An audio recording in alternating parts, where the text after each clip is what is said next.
Hello guys, in today's video I will be showing you how to fix Crunchyroll freezing problem.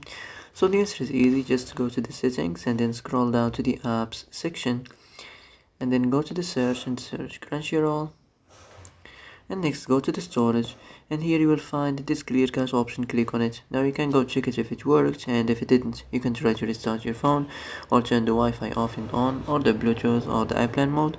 Also you can try to clear data, but be careful. If you clear data, all the Crunchyroll's data will be deleted. This includes all files, the settings, the accounts, the databases, etc. So be careful if you want to clear your data.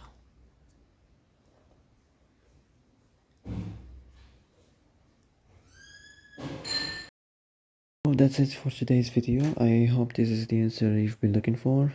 If you like this video, don't forget to like and subscribe. And that's it. See you in the next video.